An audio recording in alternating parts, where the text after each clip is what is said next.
दोस्तों स्वागत है आपका द एग्ज़ाम पोर्टल में। कैसे चले आपकी तैयारी। तो ये जो वीडियो है ना, सारे जॉब्स के लिए सबसे इम्पॉर्टेंट वीडियो है। बहुत मतलब कोई भी आप एग्ज़ाम की तैयारी कर रहे हो, ग्रुप डी की एग्ज़ाम की तैयारी कर रहे हो, दरोगा की, एसएससी की, बीपीएससी की, यूपीएससी की, अ, कोई भी जब सरकारी सेवक होता है, ये थोड़ा सा वीडियो लंबा हो सकता है, लेकिन आप यदि इसको देखेंगे समझेंगे तो ये आपके लिए बहुत ही हेल्पफुल हो सकता है। मतलब एक पुलिस पर्सनल के हैसियत से भी, और एक मतलब मान लीजिए कि जो मेरे से छोटे हैं, जो तैयारी कर रहे हैं, जॉब में नहीं आए हैं, उनमें बहुत ज़्यादा गर्मी होती है कुछ लोगों में, तो ये चीज़ें हैं उनको अभी पता नहीं चलता, बाद में नुकसान हो जाता है और वो जॉब के लिए एलिजिबल नहीं रह सकते। आपने सब कुछ पढ़ाई लिखाई किया, बहुत अच्छे मार्क्स से आपने ये करा, और अंतिम समय में आपके ऊपर कोई एफआईआर हो रखा है, हो गया, तो आपको चरित्र प्रमाण पत्र नहीं मिलेगा जो पुलिस देती है, या फिर जो आपको सरकारी ऑफिसों से लेना होता है,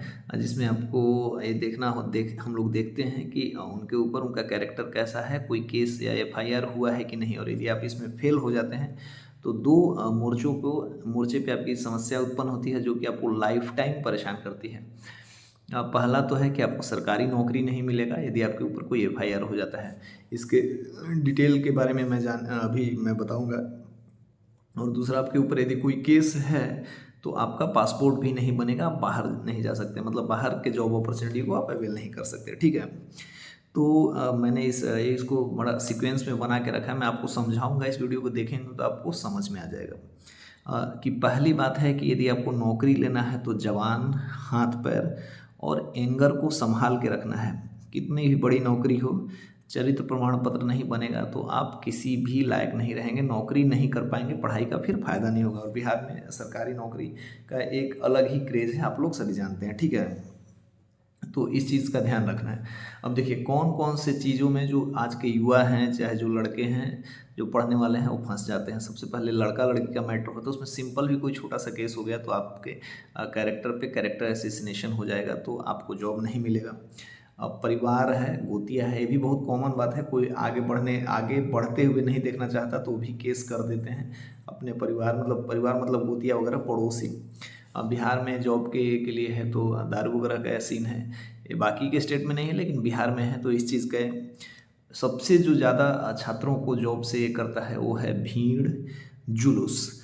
क्या होता है इसमें, मैंने अभी हम लोगों ने देखा है गोपालगंज ज़िले में या फिर कहीं ज़िले में, जब कोई जुलूस या अखाड़ा निकलता है तो उसके भीड़ के साथ या फिर उसके साथ इतना रिदम ये कर लेते हैं कि उनको कुछ नहीं पता चलता, और वो गाहे बगाहे उसके मतलब जद में आ जाते हैं। मान लीजिए जैसे कहीं भीड़ है, जुलूस निकल रहा है, कुछ नारे लग रहे हैं, आपको लगता है कि ये तो कॉमन है, लेकिन पुलिस उसको अपने तरीके से मैनुअली उस पर नज़र रखे होती है। आपको पहचान लिया जाता है, फिर आप कुछ नहीं कर रहे हैं, भीड़ का हिस्सा है तो आपको पहचान लिया गया और आप पे एफआईआर हो गया। तो वैसे जो एफआईआर होते हैं भीड़ के जुलूस के, सरकारी एफआईआर होते हैं, क्योंकि वो मतलब किसी पुलिस ऑफिसर के बयान पे होते हैं, तो उसमें बचना आपके लिए और भी मुश्किल हो जाता है। क्योंकि यदि आप भीड़ और जुलूस का हिस्सा हैं तो आप मतलब एक सामाजिक रूप से सशक्त व्यक्ति नहीं हैं, एक मतलब समाज के लिए आप एक दाग कह सकते हैं, क्योंकि आप समाज को तोड़ने का काम कर रहे हैं। कहीं लड़ाई झगड़ा भीड़ को, जुलूस को आप बढ़ावा दे रहे हैं, इसका मतलब आप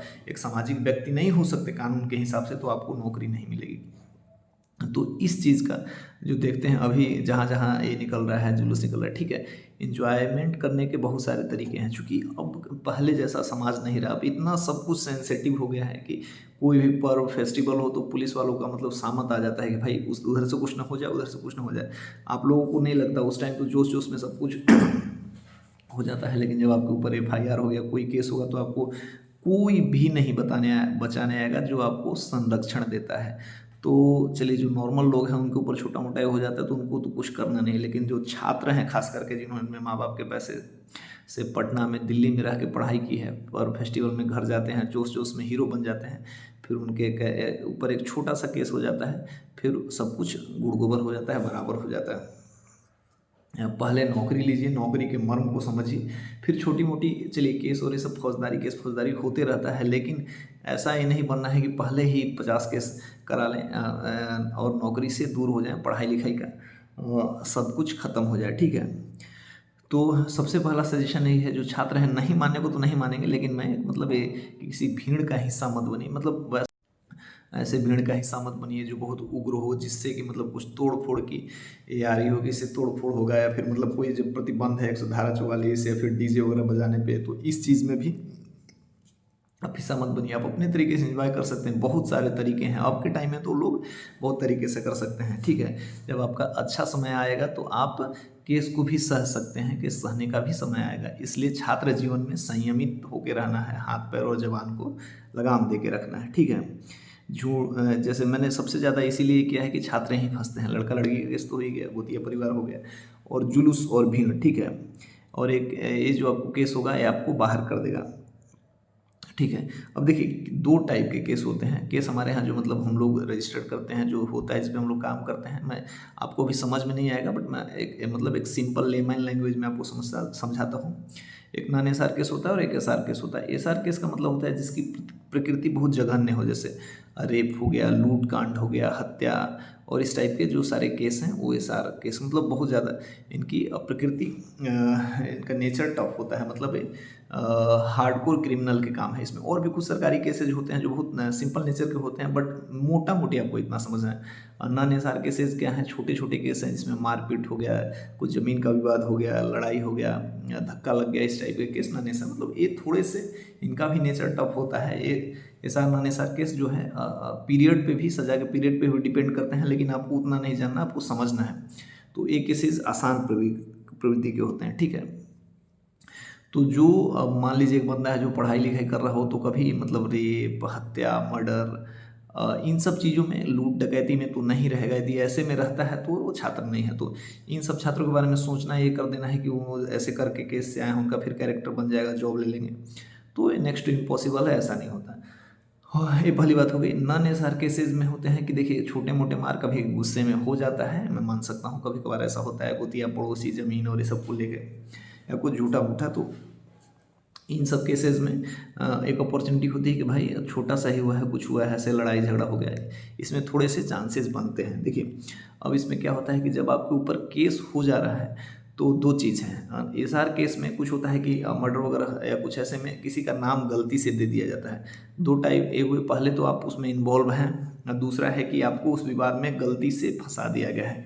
तो यदि आपको एसआर केस में गलती से फंसा दिया जाता है, जिसके चांसेस मोस्टली कम ही होते हैं, तो जो जिले के डीएसपी रैंक के अधिकारी होते हैं, एसडीपीओ कहलाते हैं, हर जिले में 1-2 होते हैं, तो आपको उनसे संपर्क करना है किसी के मार्फत, या फिर आप वहाँ से संपर्क करके अपना आवेदन देंगे और अपना प्रूफ रखेंगे कि मैं जब घटना कारित हो रहा था, मतलब जब हो रहा था मैं वहाँ पे नहीं था, मैं पटना था, मैं दिल्ली था, कहीं और था, तो आप अपना वो प्रूफ देंगे तो आपके नाम को वहाँ से निकाल दिया जाएगा और आप नीट एंड क्लीन हो जाएंगे, आपके ऊपर कोई केस नहीं रहेगा, ठीक है। और नॉन एसआर केस में जैसे लड़ाई में, मारपीट में, मेरे कुछ छात्र थे जो पिछले बार जिनकी तैयारी अच्छी थी, पटना में थे, तब भी घर पे उनका नाम चला गया था, तो वो रहते हैं बाहर, घर में लड़ाई झगड़े में सबका नाम दे दिया। तो आपको वहाँ है, पटना में है, किसी लॉज में है, क्या है, कैसे, उसका ये आपको किसी के मार्फत या खुद से भी जाके इंस्पेक्टर ऑफिस होता है नॉन, छोटे छोटे केसेस के लिए जिसमें ज़मीनी विवाद में नाम वगैरह दे देते हैं, सर्कल इंस्पेक्टर, तो सर्कल इंस्पेक्टर के ऑफिस में जाना है, वहाँ पे आपको अपने प्रूफ दिखाने हैं, उसको एलीवाई कहते हैं, एलीवाई का लाभ मिलता है। तो आपको कहना है कि मैं वहाँ पे नहीं था, आप अपने प्रूफ देंगे, तो जो इंस्पेक्टर हैं, सर्कल इंस्पेक्टर या फिर एसडीपीओ, केस के हिसाब से आपका नाम प्रूफ को देख के निकाल देंगे, तो आपको वहाँ से नीट एंड क्लीन हो जाएंगे, ठीक है। हाँ, अब हो सकता है कि यहाँ पे हो, आपके पास कोई प्रूफ नहीं हो और आप फिर भी केस में नहीं हो, तो आप कोर्ट, एक इसके लिए और ज़्यादा चीज़ें समझनी होगी तो आप एक वकील को हायर कर सकते हैं, क्योंकि आपको जॉब लेना ही है, तो आप एक वकील हायर कर लीजिए। फिर एसपी साहब को आप वकील के थ्रू एक आवेदन दे सकते हैं, एक कोर्ट में आवेदन दे सकते हैं। इसके साथ साथ क्या करना है कि जब आप कोई फॉर्म भरेंगे यहाँ, तो उसमें आपको क्लियरली मेंशन करना है कि मेरे पे वाला केस है। यदि नहीं मेंशन करते हैं तो आपका नौकरी जब पता चलेगा ये होने के बाद आपको वहीं से वापस भेज दिया जाएगा।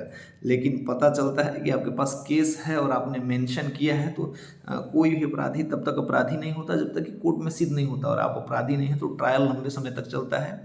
तो कोर्ट, आप जॉब करते रहेंगे, कोर्ट में अपना पक्ष रखेंगे कि ऐसी बात है, ऐसी बात है, तो वो कुछ छोटे मोटे मतलब ऐसे मारपीट हो गया, झगड़ा हो गया, तो इस चीज़ को कभी कभार कोर्ट माफ़ भी कर देती है। तो आप, यदि आपने मेंशन करा होगा तो आपके चांसेस हैं कि आपको क्लीन चिट मिल जाए, पढ़े लिखे हैं इस वजह से तो जॉब ले रहे हैं, तो यहाँ पे चीज़ें हो जाती हैं। लेकिन शुरुआती फेज में ही शुरुआती फेज़ में ही कोर्ट का तो बहुत लंबा प्रोसेस होता है अभी के समय में। यदि आप शुरुआती फेज़ में ही ये करना चाह रहे हैं, आप नहीं हैं, तो अपने साक्ष्य के साथ सर्कल इंस्पेक्टर ऑफिस में जाइए, छोटे छोटे ए के लिए, और बड़े ए के लिए डीएसपी के पास, एसडीपीओ जो होते हैं उनके पास जा सकते हैं, तो आपको उसमें बेनिफिट मिल जाएगा, है ना।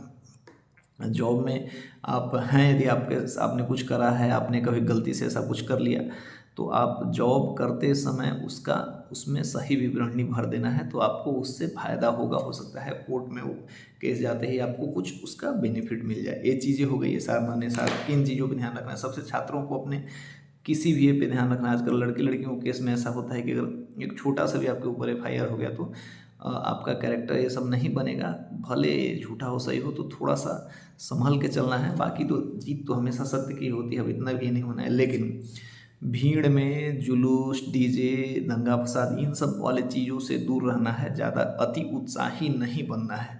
यदि आपको नौकरी करना है, नहीं नौकरी करना है, तो भाई बनना, और क्या।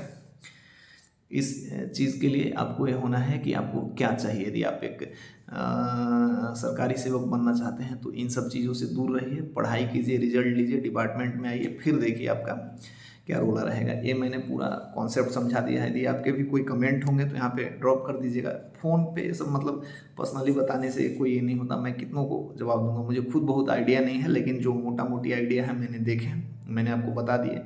आपके कोई प्रश्न होंगे तो यहाँ पे करिएगा। वीडियो बहुत ही महत्वपूर्ण है, इसको शेयर कर सकते हैं, या फिर इससे जानकारी ले सकते हैं पूरा वीडियो देख के। और किसी टॉपिक पे आपको वीडियो चाहिए तो बताइएगा, मैं कोशिश करूँगा कि वीडियो बना दूँ। जय